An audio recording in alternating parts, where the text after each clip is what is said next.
All right, thanks everybody. Since it's my understanding there's a reasonable chance that this will wind up on YouTube, I'm going to forego my usual banter because YouTube viewers are notoriously impatient. If you're not into that subject matter within the first 15 seconds, that's it, they're switching. So we'll joke outside. I got a table out there. We got plenty of time. Now, I don't want you to panic. I'm talking for longer than the other speakers, so I don't want you to think, oh my gosh, this guy's forgotten that it's 10 minutes per person. Well, thanks. That's kind of you. That's kind of you. These are the people who've never heard me before, obviously. All right, I actually live right over in Topeka, Kansas, so I was here at your state capitol, and then I was back in Topeka for an event, and now I'm back out here.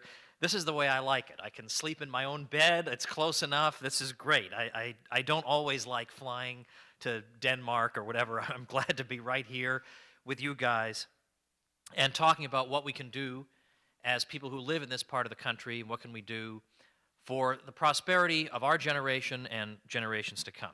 And what I'm talking about today is I'm giving kind of the big picture overview of everything. Not super technical detail, but a big picture overview.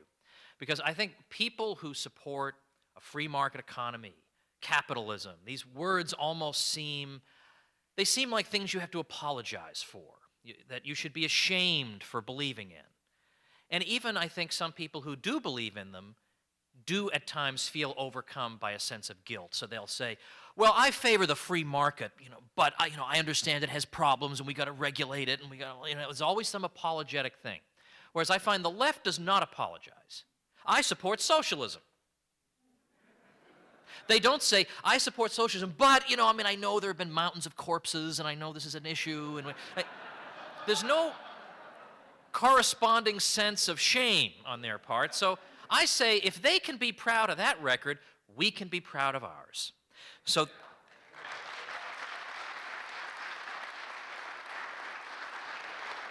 these are not dirty words. You should embrace them. You should be dying for somebody to challenge you on this. And so what I want to do is talk about some things that maybe some of you know about, maybe you don't, but that might help you to maybe convey these ideas more effectively or to understand or appreciate the system that we have, or, well, I should say are supposed to have, so that we can communicate it better and win more converts to our cause. So I'm going to do this in two stages. The first stage is I'm going to describe to you the actual workings of a market economy and show you what it accomplishes, because it accomplishes things that, frankly, are miraculous, but we've grown so accustomed to them, we don't even notice them anymore. We just assume this is just the way the world works, and we don't appreciate things. We become ungrateful for things, so I want us to have gratitude. I think ingratitude is one of the greatest sins in the world, so I want us to be grateful for what we've got. But then secondly, life is not all about order and efficiency. And it's not even indeed all about material things. But I do want to point out that one of the great, most common criticisms one will hear of a market economy is that it leaves the poor in the dust. Right? The rich do very well, they have their yachts, and they walk around with their sacks of money with dollar signs on them. But the poor person is just left to fend for himself, and isn't this terrible? So I want to spend some time talking about that issue too. Showing that, in fact, there is no system that leads to a better outcome for everybody. All right, so let's start. First thing is, if you talk to somebody who is, let's say, if you were talking to a 19th century Marxist, he would say that one of the problems, just one of the problems with a market economy is that he would say there is an anarchy of production because there's no central planner barking out orders through a bullhorn at everybody. It's everybody on his own deciding, I'm going to start this business and I'm going to produce this type of widget, and you're going to produce that type of widget with your business, and you're going to hire this many people and locate your plant here or there. And a lot of us are going to produce the same good. Or a lot of us will produce goods that seem more or less interchangeable. You produce Coke, I produce Pepsi. And so the Marxist view would be that this is unnecessary duplication, this is chaotic, there's no order to it, and it would be far better to substitute for this disorder the order that comes from a guy barking out commands through a bullhorn, through a central planner. Now, superficially, that seems correct. It does seem that, wouldn't it be better if somebody just drew up a blueprint and then gave orders to people? All right, I've figured it out. We need 7 people to produce grain and 8 people to grow flowers or whatever, and then just assign people tasks. Wouldn't that be better if we had the capacity of one planner's mind and he could conceive of everything and then impose it on society? That would be much better. But what I'm going to show to you is that, to the contrary, it is the central planner and the central planning system of socialism. That's what's chaotic. And the market order, that on the surface appears to be an anarchy of production, is in fact the epitome of order and harmony. Now, how can I demonstrate that? Well, here's the first way. We've been taught that profit is a bad word, right? People before profits. Profits are wicked. Only an evil person wants to make profits. So, wonderful people and saints want to all make losses, apparently. It'd be better if we had an economy where everybody made losses, which is the implication of the anti-profit view. But what is profit actually doing? Profit is actually directing production. There are a million things we would all like to have. But there are finite resources in this world. We can't all have 10 yachts and 18 domestic servants and a dozen roses every day. And we can't all have all these things. So how do we take the unlimited desires we have for things? And you may say, well, but I'm more ascetic. I don't need all those things. That's true, but I bet if you had extra money, you'd donate it to charity. The point is, you can always find something to do with it. We have limited resources. We have unlimited wants. How do we regulate this? How do we decide, should we produce a gazillion oranges or just a billion oranges? Like, what non-arbitrary way could we find to determine that? How could we settle a question like that? Profit directs production. In this way, I produce some widget and I earn a higher than normal profit. Well, what does this tell me? It tells me society likes my widgets. Society likes the decisions I made with my resources. I added value. I took raw materials and labor and land and I turned them into something people want. And I know they want it because I'm earning a profit. They're willingly giving me over and above what I paid for the stuff to make the widgets. So this is good. This means I should make more widgets. So I make more widgets. But other people realize I'm making a pile of dough in this widget business. So the profits that they know I'm making entice them to come into the widget production business. So now we have greater and greater number of people producing widgets, so the profits associated with widgets begin to fall, because now they've got to be shared by all of us. And so now the profits will fall to about a normal level, and now there is less incentive for other people to jump into the widget business. Now you've got to look for some other area of the economy that's underserved and start producing over there. Now suppose widgets start making losses. Suppose we move into the 20th century and we have somehow a 3D printer that can produce widgets in people's homes, and people don't need my widgets. There's much less demand for widgets, so now I start making losses. The losses obviously do not encourage people to enter the widget business. They encourage people to stay as far away from the widget business as possible. They encourage some firms to leave the widget business entirely. And so as that happens, the losses begin to dwindle and the normal profit level is restored. So the point is that the profit and loss feedback mechanism that we as consumers give to business firms directs them as to what to produce, so as to make sure that we don't have a great glut of something and a great underproduction of some other thing. This is how production is regulated without there needing to be a guy with a bullhorn. How would the guy with the bullhorn know exactly what 300 million people want? How could you know? There is no way. The only way to know is through this trial and error of producing things and seeing if you can turn a profit. If not, you've got to constantly go back and rethink what it is you're producing. Nobody can rest on his laurels in a market economy because the consumers are always demanding improvements or something different or more of something. You've got to be on your toes constantly. If your competitor has an innovation, if you don't want to be left behind, you better have that innovation. If there's a rental car office that has an automated car distribution system, you just push a button and you don't even have to talk to anybody, you get the car. If people like that, then you better have that improvement or you're going to lose. So everybody's got to be on his toes. This is one of the reasons that capitalists sometimes despise capitalism the most, because they don't like having to be on their toes. They want to just produce a good and just earn money. Just keep on earning money, producing the same old good over and over. And it's true, if you were in a crony capitalist system or a socialist system where there was no competition, you could get away with that. But in a market economy, there's always the opportunity for somebody else to pop in. So profit regulates production. But now, even more than this, here's the key thing. This is why socialism could not work.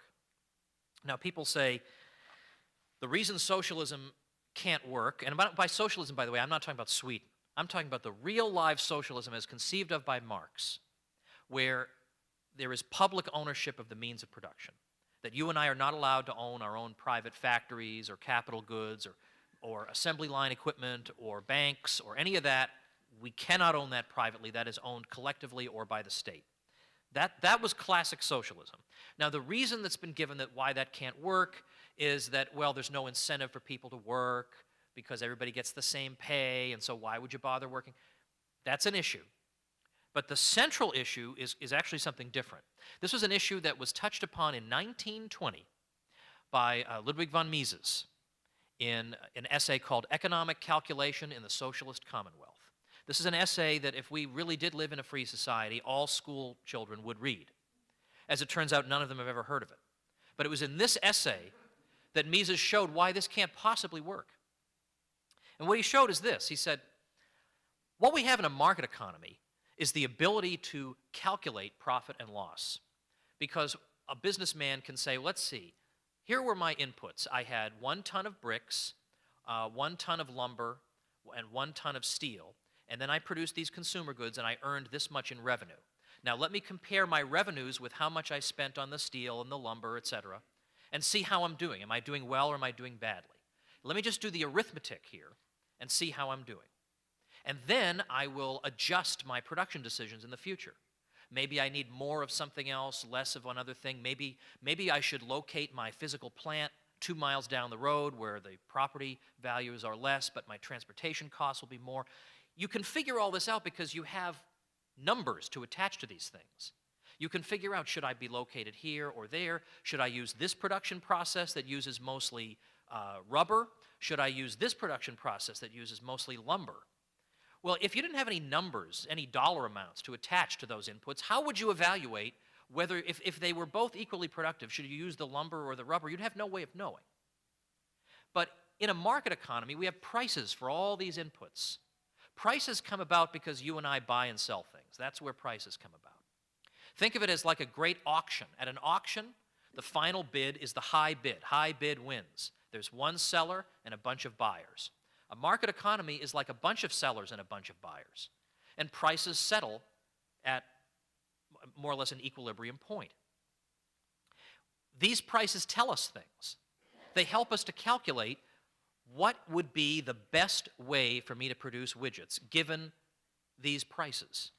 If this particular input is very expensive, I'll try to find a way to produce widgets using another input.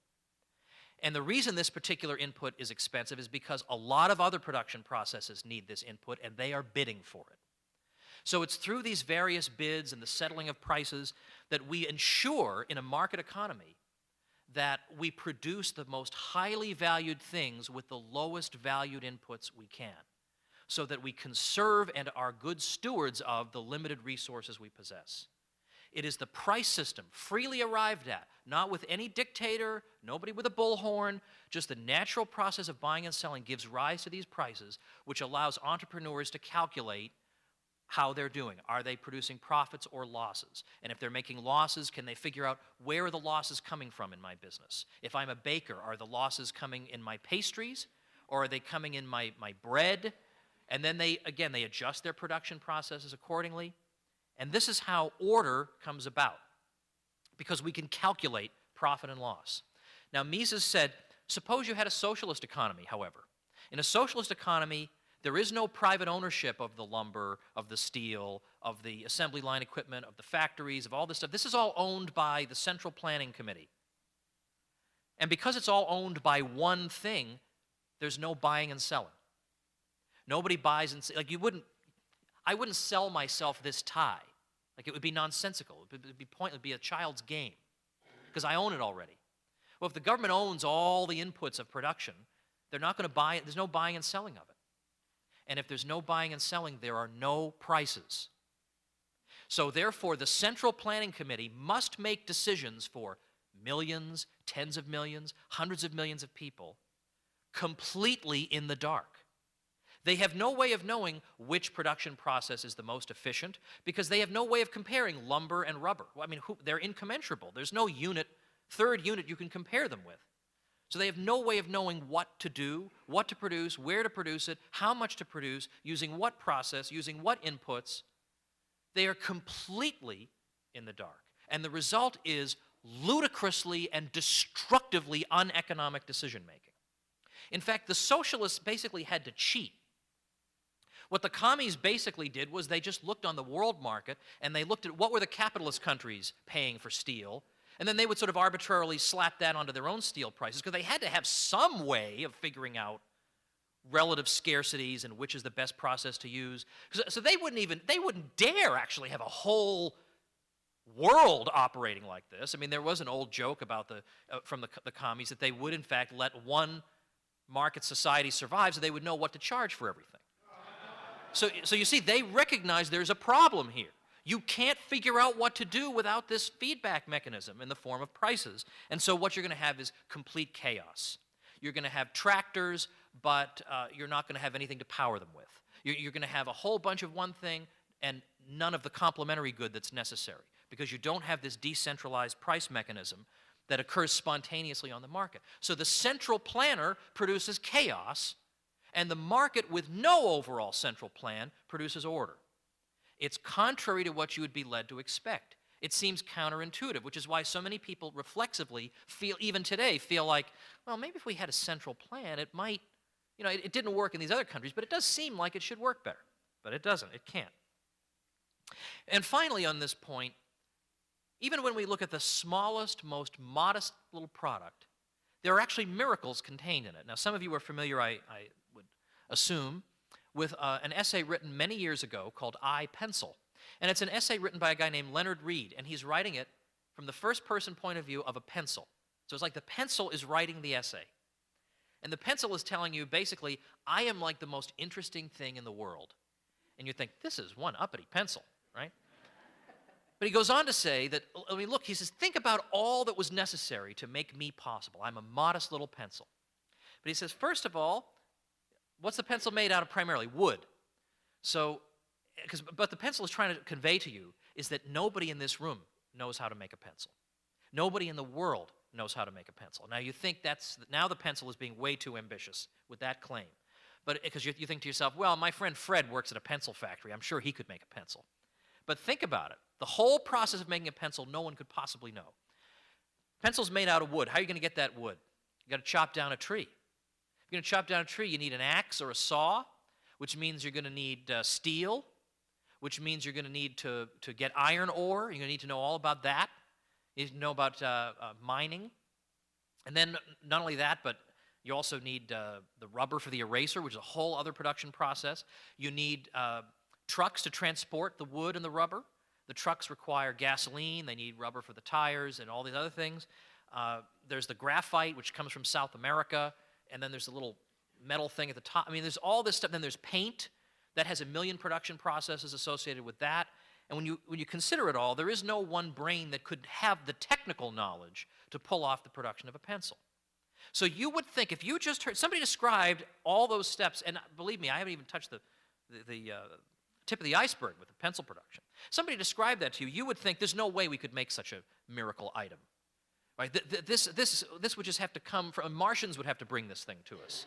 There's no way we could do this, and especially if we did do it, though, then darn it, for all your free market propaganda, we would need a pencil commissar in charge, directing the production around the world, making sure that everything's produced in the right quantities at the right time, with no surpluses or shortages, just enough to produce pencils. Surely we would need that.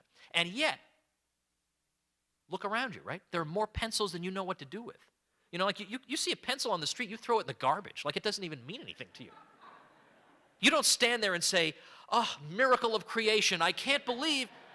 But when you think about it, it really is something else. That this happens, and it happens all the time, and nobody even notices it. That's why economics is interesting. Because a lot of people think economics is boring. It's a lot of facts and figures. Well, that's if you have a bad professor. But honest to goodness, the fact that something like that can occur, and economics shows you how it can occur. How is that possible? That all these people's plans come together in just the right way to make this little product. If that interests you, then economics should interest you. All right, so that's why we should, first of all, be proud to support what we support, because the system that we support produces this sort of miraculous outcome. But then there's the other side of things that I want to look at, and that is the prosperity angle. Okay, maybe it produces pencils really well, but maybe we're all poor. Like maybe a pencil is like all we have. Like we have to also look at what are the outcomes in terms of prosperity, income, poverty, wealth. And here, I think the market also succeeds dramatically. Here we have prosperity for all. And I'm going to show you how that happens in a minute, but first I want to persuade you that indeed it has happened. When we look at the Economic Freedom of the World Index, and these sorts of indexes are produced annually by various organizations, and they look at different countries in the world, and they evaluate them according to how free they are economically. And what do you know? The freest economies also tend to be the wealthiest. But and by free, I just mean there are no constraints, or not no, but there are fewer constraints on the ability of human beings to make purchases, make sales, and open businesses and things like that. But what's interesting is when you look at the poor in those countries, the poor also enjoy the greatest material wealth and the fewest deprivations in the economies that are the freest. Well, that's a pretty big piece of empirical evidence for our side. But we also have the 20th century and indeed the 19th century as well to count for us. So I have noted a number of times that when you look at the statistics regarding absolute poverty, which is a measure economists use for people who are living just in grinding, unspeakable poverty, in the year 1820, that was about 80% of the world lived like that. By 1950, it was down to 50%. By the early 90s, it was in about 33%. And then by the early 2000s, it was down to just under 20%. And that's quite something. In fact, there has been more progress against poverty around the world in the past 50 years than there had been in the previous 500. In the years from the early 80s to the early 2000s, we had, for the first time in any 20-year period in history, both the percentage and the absolute number of impoverished people fall. Now, you'll notice we didn't read a whole lot about that in the New York Times. I mean, this is a historic achievement. You would think, I don't know, like one headline, something, nothing. I leave it to your imagination, or I leave it as an exercise for the student as to why it would be that this sort of news, you would have to wait to this event here in 2013 to find out about it. Now, in a minute, I'll get into why did that happen. Maybe it's just a coincidence. I go, why did that happen? But I want to also touch on something we hear a lot about, inequality, right? Well, you get a lot of inequality in a free market society. You get super rich people and super poor people. Okay, well, it's true, but some of that inequality comes from the fact that the rich people tend to have political connections, and so that doesn't really count, because that's not the free market's fault. That's the government's fault. But let's also consider this. When we look over the course of past 1,000 years of history, we see an awful lot of inequality basically everywhere we look. If you look at communist societies, you mean they did away with inequality in the Soviet Union? No, in fact, there was a new kind of inequality. If you were part of the bureaucracy, you got the best medical care, or you got medical care at all. If you got all these sorts of things if you had political connections. So they didn't do away with inequality. As a matter of fact, I have a friend who used to live in the Soviet Union who told me that, he said, the story has never really been told what it was like living there. It's never really been told the full story, what a day in the life was like. He said, for example, suppose your toilet got backed up. Now here, you call a plumber, it's fixed. There weren't enough plumbers because the Central Planning Board decided on the number of plumbers, and there were never enough. And the plumbers knew it. And so if we were even going to get the plumber in the door within 3 months, this is not a joke, we had to have the biggest feast laid out on our table that our family had ever prepared. That would be to get him in the door, and maybe he'd repair our toilet. He said, now, that's just one indignity that you had to endure. Now multiply that by every aspect of life, and you have the beginning of what it was like to live there. Forget about all the spiritual deprivation and everything else, just the simple thing like a toilet. So there's been inequality everywhere. But the real issue is, first of all, how are the poor actually doing? If I have 10 yachts and the poorest person has only 1 yacht, I don't think there's real grounds for complaint. Now, I'm not making light of the plight of people who are materially deprived today. I don't want to make light of that, but we do have to put things into perspective. Mises was fond of saying this. He said, in the old days, the rich traveled in a coach and four, a coach driven by 4 horses, whereas the poor had to walk around on foot, often with just terrible shoes or no shoes. Today, the difference is the rich guy drives a super fancy car and the poor guy drives a beat-up Chevy.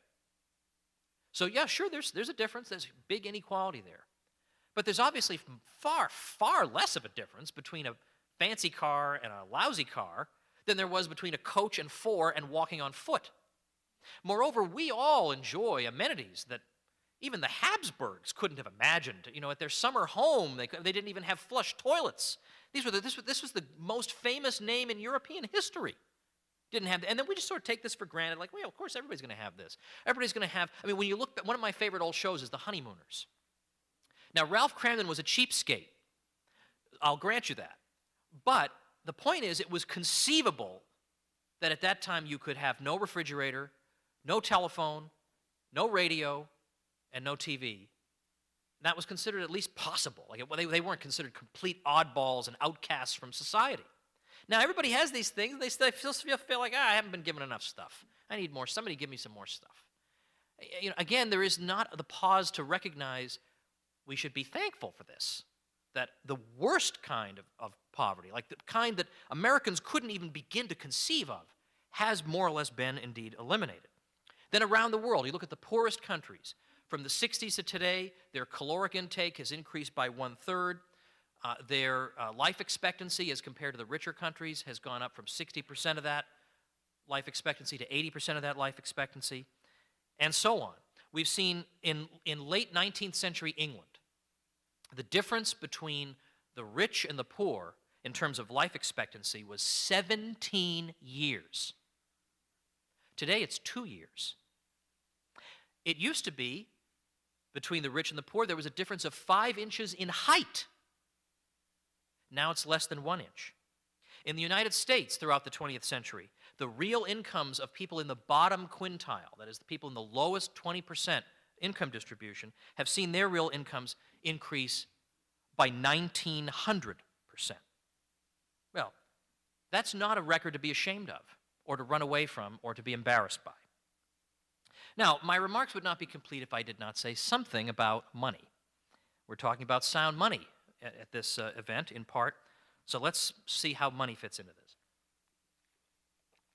Again, I want to proceed on money the way I did with the subject of the market as a whole.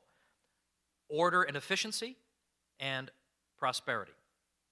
But this time I'm going to go out of order. I'm going to deal with prosperity first. When we talk about sound money, we're talking about money that governments can't manipulate. And man, they try. You know, with whatever you give them, they'll try. But with gold or silver or one of these precious metals, the problem is they can't make photocopies of it.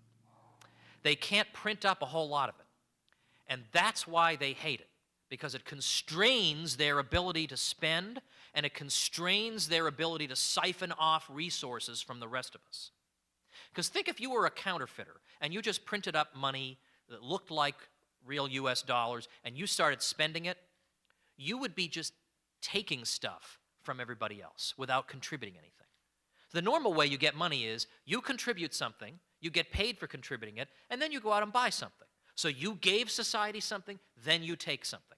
But if you're a counterfeiter, all you do is produce the money out of nothing. You didn't get that money because you provided a service to society or produced some goods.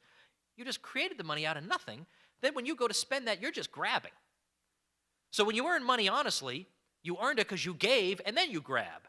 But the counterfeiter just grabs. And that's what governments want to do when they create money out of thin air. They create paper money. That's a way that they can spend without having to produce anything and without having to tax us noticeably, thinking that we'll be too thick to realize what's happening. And unfortunately, they've been right a lot of the time. People haven't realized what's been happening. But this, make no mistake, this is the reason that fashionable opinion is appalled at the idea that you might have a gold standard or some kind of precious metal backing for the currency.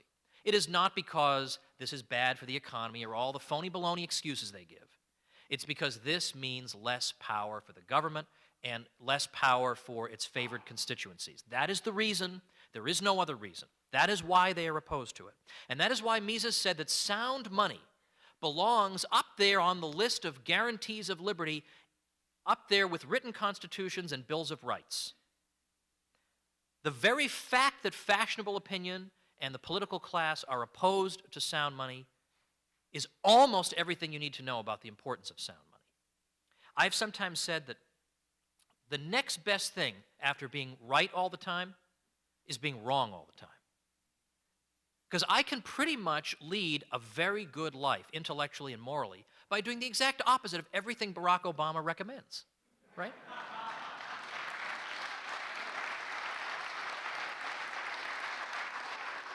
So what has the record of sound money actually been in history?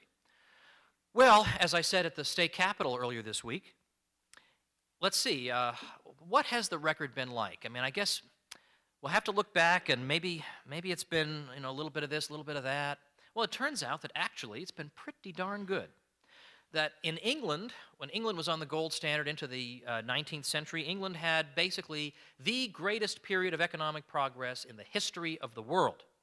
Now, we're told that sound money would cause a depression and da-da-da-da. Well, who are you going to believe? These whining complainers who just want to grab more of your dough, or your own eyes? Because England survived quite well with sound money. The United States had, again, some of the greatest economic progress in the history of the world during the period of the classical gold standard. So if you're looking at in through the 1820s, down through the Civil War, and then from the 1870s up through the eve of World War I, absolutely astonishing economic growth and progress, increase in incomes dramatic for all classes, wage rates, real wage rates rising, like everything you could ask for, prices falling. Today, the geniuses tell us that if prices fall, this is terrible and it leads to a depression. Prices fell all through the 19th century, and it just made Americans richer because they could get more stuff with their dough. And now, let's see, how am I doing on time? All right, I think I'm going to go right up to, I'm going to take a few minutes digression to point out, by the way, how it is that we got to the point where if you lived in, let's say, 1800, you'd be much poorer than you are now. And it is worth pausing to note how that happened, because we're told that you need inflation of the money supply, or otherwise there's going to be a depression. And yet, we saw this huge increase in standard of living without inflation. So apparently inflation is not a necessary ingredient. So then what is the ingredient? And basically, here's the quick answer. If you think back to, let's say, the year 1720, and you look at the way people are living, they're living hand to mouth, basically. One bad harvest, and they could be on the verge of starvation. This is not an enviable position to be in. They don't have modern dentistry also. I mean, like, this would be horrifying in some ways. So how did we get from there to here? And the answer is it because the government developed welfare programs, or the government created a lot of money out of thin air and could buy us a lot of things with it? The answer basically is this. I give this thought experiment. I say, let's suppose we have our economy today, 2013, and suppose when all of us are sleeping, some Martians come and they take all our factories and they take all our production and assembly line equipment and all our communications technology and all our transportation technology. And all we're left with is riding on horseback, and they're going to be sports about it. They're going to let us use the telegraph. And that's what we've got. Now, suppose in that primitive economy you went back to your job, if your job still existed. If you were making plasma TVs, you're unemployed now. There's no way to make plasma TVs with just horseback and a telegraph and your bare hands. So that's not going to happen. But suppose you still had your job and you said, well, time to go to my 9-to-5 job, 40 hours a week. 40 hours a week with no machinery to help you, you would produce like a pittance of what you used to produce. Society wouldn't be able to survive. There wouldn't be enough goods to keep people alive. You would have to work 80 hours a week or 100 hours a week just barely to get by. Now, that would not be because the wicked capitalists are forcing these long hours on you. It would be because the economy is so primitive that unless you work a backbreaking schedule, not enough stuff will be produced to keep the population alive. That's the reason. But yet when you go back and look at your textbook or you remember what your 7th grade teacher told you, the implication was the reason people were poor in 1720 or 1820 was that the rich people had all the stuff and they were selfishly refusing to distribute it to everybody. The problem with that is, if 1 out of every 1,000 people is a rich capitalist, it doesn't matter if, okay, so that person probably eats twice the food, fancier food, has 10 times as much furniture as the average person. Okay, so you divide his 10 times as much furniture by 1,000, and you start distributing a portion of it to everybody. Like, okay, you get 1 table leg now that we took from the rich guy, and you get 1 mouthful of his rice or whatever. This would have 0 impact on anybody except the rich guy who would probably move away after you did that. So the idea that, well, that was what was standing in the way. We didn't have enough government to redistribute things. No, to the contrary, it had nothing whatsoever to do with government. It had to do with the fact that business firms take their profits and they buy machines with it so that with your bare hands you can produce a whole lot more. My father was a forklift operator. If he didn't have a forklift, how much could he possibly aspire to get paid to stack pallets when he can't even reach some of these? Forget about the weight. He can't even reach some of these heights. So they buy forklifts to make him more productive. And this allows more goods to be produced. More goods are produced with about the same amount of money in the economy. Each unit of money becomes more valuable and can fetch more goods. And that's how our standard of living increased. It has nothing whatsoever to do with government or inflating the money supply or anything like that. And we still see this in the tech industry. We see laptops always seem to go down in price. Well, imagine an economy where that was true of everything. And that was what you had under a sound money, free market economy. The Federal Reserve System was created 100 years ago this year. It was the Federal Reserve Act was passed in December, if I get a boo. It was passed in December of 1913. It opened its doors early the following year. And the Federal Reserve System was an inflationary system. Initially, there was a gold aspect to it, but it did encourage creating more money than there was gold backing it up. And then by 1933, there wasn't any more gold backing it up except for international transactions. And then in 1971, that was taken away. And now the government can, with the Fed's help, get itself out of fiscal jams in various ways. But we're told that, well, the Fed, though, has given us more stability. Now, they say this after the biggest financial bubble in the history of the world just burst, but they call this stability in this Orwellian world.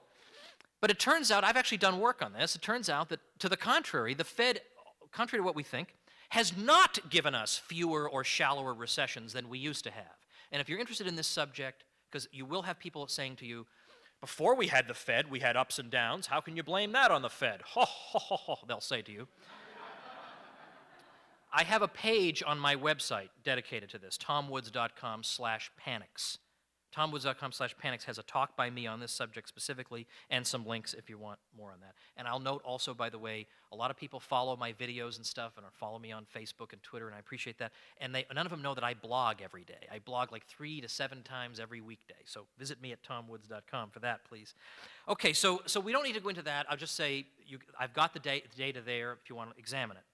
So the Fed's record is not so good. And also, of course, what has it done to the dollar? The dollar is now worth about 4 cents as compared to what it was when the Fed got started. So 96% of its value has been drained from it. And as I said this earlier this week, what the Fed supporters will say is, well, that's okay because the dollar lost its value very slowly under the Fed. So you really shouldn't, I'm not making that up, you shouldn't really hold that against them. This happened very gradually. Now, could you imagine if it were the other way around, that under a gold standard, the dollar lost its value gradually? Do you think they'd let us get away with, oh, well, look, that happened only gradually? No, they'd be pounding this over our heads, right? So they can't lose no matter what happens. They've stacked the deck. So what that means, that our dollar has lost value, is this, that before you had the current system, when you had gold coins or silver coins circulating as money, not the role they have now where they're kind of like an inflation hedge and People often don't use them in monetary transactions. But back when that was what you used, you could save for your old age by accumulating these coins because they held their value. You can look at the statistics. If you bought a men's suit in 1800, it would be about the same price in 1900. In fact, it would be a little cheaper in 1900. So it would hold its value. Today, only a lunatic would say, well, I've got to save for my old age, so I'm going to stack up these green pieces of paper printed by the Federal Reserve, and by the time I retire, these are going to be worth a pretty penny. Well, they'll be worth closer to a penny than you realize. So no one would do that because they're going to lose at least a third of their value, if not more. So what does that mean the average person is now forced to do? The average person, just to break even, now feels like, I got to go into the stock market. I got to buy stocks. I got to buy bonds. I got to speculate. Most of us don't belong in the stock market doing that. But people are doing this just to break even because this system, which is supposed to be the system of the people, we can't crucify mankind upon a cross of gold. No, let's crucify them on a papier-mâché cross? Like, how is that better? And in fact, now, what are they going to do for their old age? Now they're going to become speculative. And if you were in the S&P 500, that still hasn't gained back where it was in 2000. That's the system that's supposed to be for the common man. If you really shouldn't believe that. I'll just say that. This system does benefit somebody, but it obviously is not the average person who has to scramble to figure out ways to provide for old age.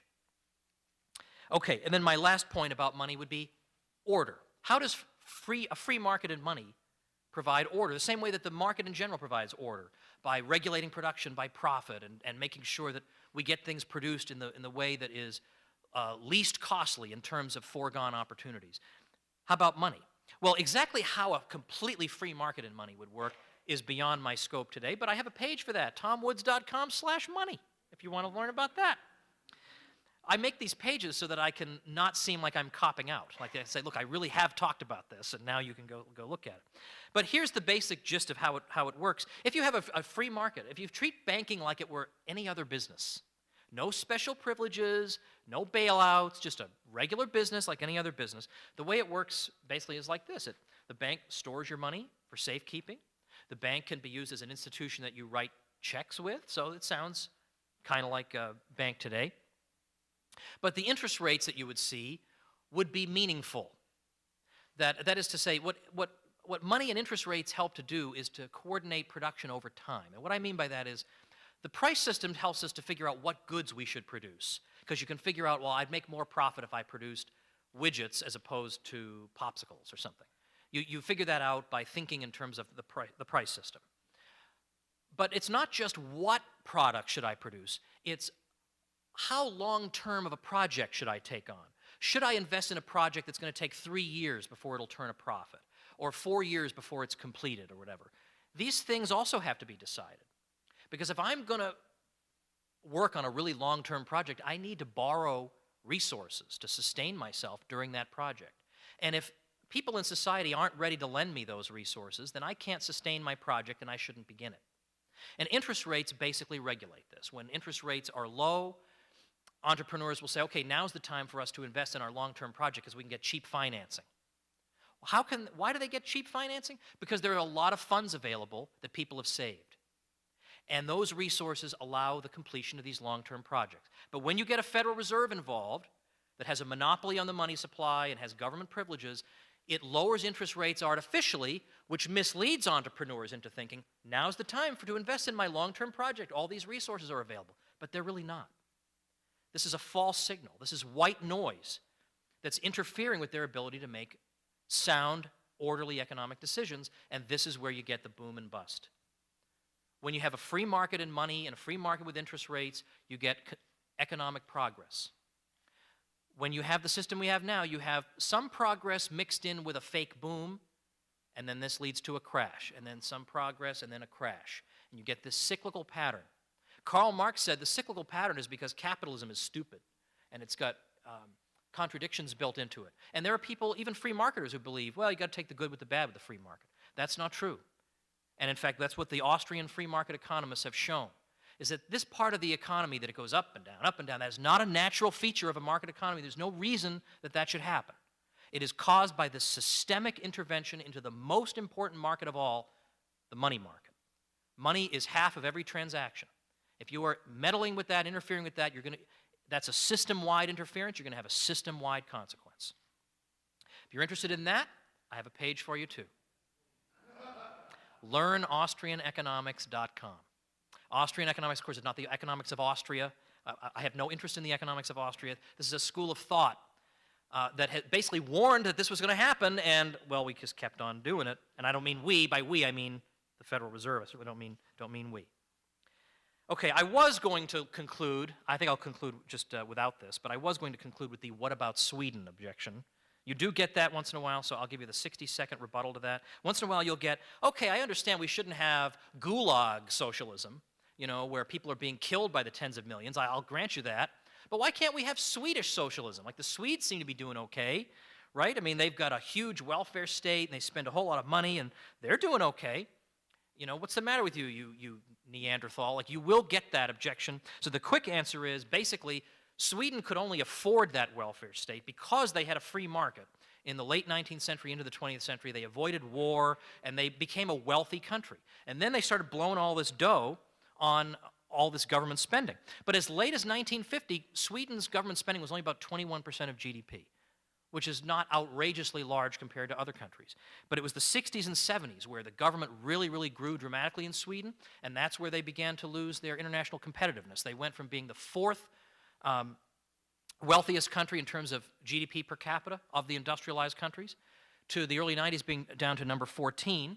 Entrepreneurship was totally snuffed out. If you look at the 100 firms with the highest revenues in Sweden in 2004, you know how many of them had been started since 1970? 2. So, I mean, complete devastation. They did have a lot of equality, but they had that before the welfare state. And they also had a lot of cultural traditions, hard work, which you see replicated everywhere the Swedes go in the world. They replicate these habits, high levels of trust. And when you don't have these, well, the welfare state spending becomes much more devastating. But the past 20 years, the trend has been toward market reforms and lower taxes in Sweden. And moreover, the Scandinavian countries also tend not to have as much regulation of the economy. So they can enjoy the benefits of a free market and then spend a lot of the money on some of these government programs. So it's not true that this is some kind of sustainable third way. So here's the choice that faces you here as Missouri moves forward. I mean, there are models in the world that you can look to. You could look to France. You could be like France, where they say, we'll just impose a 35-hour week on everybody, and that'll spread around more work. And yet the story of France for the past 40 years has been unemployment. The story of Europe, with a few exceptions, has been, for the past 40 years, unemployment, even though they have had everything that the interventionists into the economy could have asked for. They've had the deficits, they've had the spending, they've done it all. All these things that are supposed to cure unemployment haven't done it. For 4 years or more, we've had unbelievable deficits. These are supposed to cure unemployment. And we see stagnation, and we may be getting worse again. They don't know what they're doing. You could follow those people, and you would be treated, welcomed, feted with open arms by the New York Times and all fashionable opinion. However, if you don't hate mankind, you might follow a different model, which is the one I'm describing to you now, which is the crazy idea that human beings are not owned by other people, that ought to be able to be free to enter into their own transactions with one another, and enjoy the fruits or suffer the consequences of those decisions, and live in a society where people have enough civic virtue that they have the good and spontaneous sense to help one another when they're in need, and not simply to brush them off and send them to some government bureaucracy. That's not impossible. That can be achieved. But although there are political ways of going about this, my specialty is education. So what I would urge you to do is learn this stuff so that you understand it as well as you can, so you can spread it to your kids. It was my father talking to me about this stuff. I'm sure I would have been a socialist if it hadn't been for him. That's not a joke. If it hadn't been for him, I would have been a socialist. But he persuaded me of this stuff. So you have huge influence over certain people. So I have a website, libertyclassroom.com, which I urge you to take a look at. I have coupons for it out on my table. Coupons are good. Coupons save you money. I want you to take one. So check out libertyclassroom.com. I'm also working on a comprehensive K through 12 homeschool curriculum across all subjects, math, science, and the social sciences. Because to me, I can hardly think of anything that would have a greater long-term impact than educating children in the principles that we know to be true, that we believe in, instead of having to fight and fight and fight constantly with teachers and school boards and textbooks, but showing them this stuff from the beginning and having an educated public educated in these ideas that basically Ron Paul has helped to bring to a much larger public than ever saw them before. If you're interested,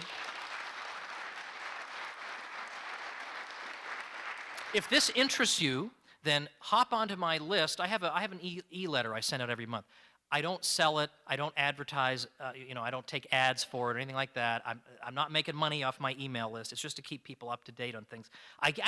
No. In fact, I lose money on the email letter because I give away books every month to people, in a book giveaway. In fact, I have one person here, I think, at this event won a book from me. There she is, right there. So that I didn't make this up. I really do give books away to people on my list. But I will be keeping people updated on the progress of this curriculum. We should have a little something up by the end of the spring, but definitely we're going to do 1 year at a time, get the thing going.